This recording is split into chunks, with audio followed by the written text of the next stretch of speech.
माता शत्रु पिता वैरी येन बालो न पाठितः न शोभते सभा मध्ये हंस मध्ये बको यथा।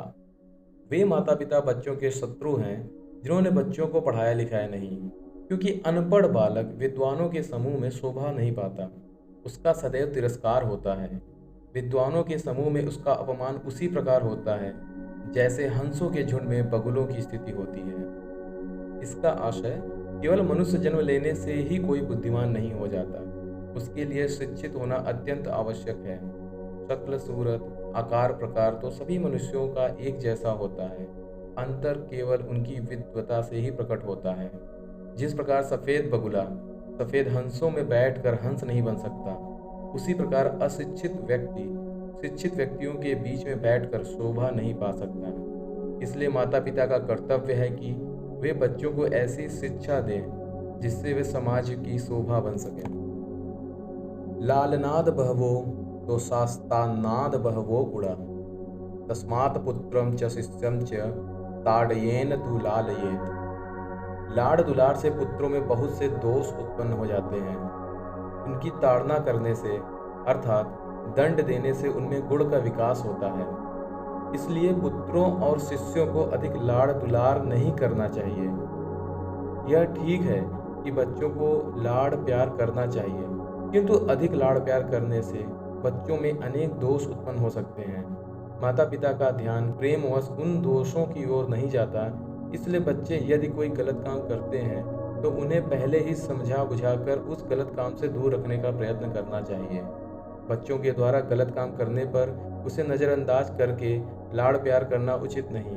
बच्चे को डांटना भी चाहिए, किए गए अपराध के लिए दंडित भी करना चाहिए, ताकि उसे सही गलत की समझ आए। पुत्राश्च विविधै शीलैर्निर्योज्या सन्ततः बुद्धै नीतिज्ञा शील संपन्ना भवन्ति कुल पूजिता।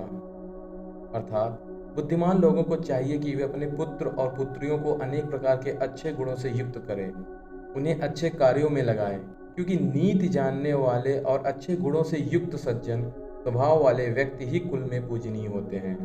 चाणक्य कहते हैं कि बचपन में बच्चों को जैसी शिक्षा दी जाएगी, उनके जीवन का विकास उसी प्रकार का होगा। इसलिए माता पिता का कर्तव्य है कि वे उन्हें ऐसे मार्ग पर चलाएं जिससे उनमें चातुर्य के साथ साथ शील स्वभाव का भी विकास हो।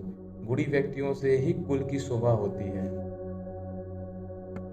शुक्ले योजयेत कन्यां पुत्रम विद्यासु योजयेत व्यसने योजयेत शत्रुम मित्रम धर्मे नियोजयेत। समझदार व्यक्ति का कर्तव्य है कि वह अपनी कन्या का विवाह किसी अच्छे कुल में करे, पुत्र को अच्छी शिक्षा दे, उसे इस प्रकार की शिक्षा दे जिससे उसका मान सम्मान बढ़े, शत्रु को किसी ऐसे व्यसन में डाल दे जिससे उसका बाहर निकलना कठिन हो जाए, और अपने मित्र को धर्म के मार्ग पर लगाएं। अर्थात प्रत्येक माता पिता का कर्तव्य है कि वह अपनी पुत्री का विवाह किसी अच्छे परिवार में ही करे। अच्छा कुल अर्थात जो संस्कारित और शिक्षित हो। उन्हें चाहिए कि वह अपनी संतान को विद्वान बनाए ताकि उनका अपना कुल भी गुण संपन्न हो। शत्रु के संबंध में व्यसन की बात चाणक्य ने जिस प्रकार से कही है, उससे प्रकट होता है कि वे कितने दूर तक सोचते थे। आज भी देखने में आता है कि बहुत से पड़ोसी देश अपने विकास में लगे हुए देशों को मार्ग से भटकाने के लिए लोगों में धन का लालच पैदा करके उन्हें नशीले पदार्थ के व्यापार में लगाने का प्रयत्न करते हैं। आज पहले सी परिस्थितियां नहीं रह गई हैं, परस्पर युद्ध की संभावना बहुत कम हो गई है। इसलिए दूसरे देश को कमजोर बनाने के लिए विभिन्न प्रकार के हथकंडे अपनाए जाते हैं। नशे की लत में एक बार फंसने पर निकलना कठिन होता है। व्यसनी व्यक्ति मानसिक रूप से कमजोर हो जाता है, और ऐसे शत्रु यदि जीवित भी रहे तो कोई अंतर नहीं पड़ता। एकेना अपि सुवृक्षेण पुष्पितेन सुगंधिना वासितम तद्वनम सर्वसुपुत्रेण कुलम तथा। जिस प्रकार सुगंधित फूलों से लदा हुआ एक ही वृक्ष सारे जंगल को सुगंध से भर देता है, उसी प्रकार सुपुत्र से सारे वंश की शोभा बढ़ती है और प्रशंसा होती है। बहुत से लोगों के बहुत से पुत्र अथवा संतानें होती हैं, परंतु उनकी अधिकता के कारण परिवार का सम्मान नहीं बढ़ता। कुल का सम्मान बढ़ाने के लिए एक सद्गुणी पुत्र ही काफी हो जाता है। धृतराष्ट्र के 100 पुत्रों में से एक भी ऐसा नहीं निकला जिसे सम्मान से स्मरण किया जाता हो। ऐसे 100 पुत्रों से क्या लाभ। एकेनापि सुपुत्रेण विद्यायुक्तेन साधुना आह्लादितं कुलं सर्वं यथा चंद्रेण सर्वरि। एक ही पुत्र यदि विद्वान और अच्छे स्वभाव वाला हो तो उसे परिवार को उसी प्रकार खुशी होती है जिस प्रकार एक चंद्रमा के उत्पन्न होने पर काली रात चांदनी से खिल उठती है। यह आवश्यक नहीं है कि परिवार में बहुत सी संतानें हों तो वह परिवार सुखी ही रहे।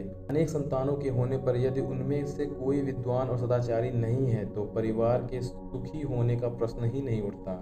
इसलिए चाणक्य कहते हैं कि बहुत से मूर्ख पुत्रों और संतानों की अपेक्षा एक ही विद्वान और सदाचारी पुत्र से परिवार को उसी प्रकार प्रसन्नता मिलती है जैसे चांद के निकलने पर उसके प्रकाश से काली रात जगमगा उठती है। दोस्तों, अगर आपको ये वीडियो पसंद आई हो तो please like, comment and subscribe this channel. मिलते हैं अगले वीडियो में, तब तक के लिए जय हिंद। धन्यवाद दोस्तों।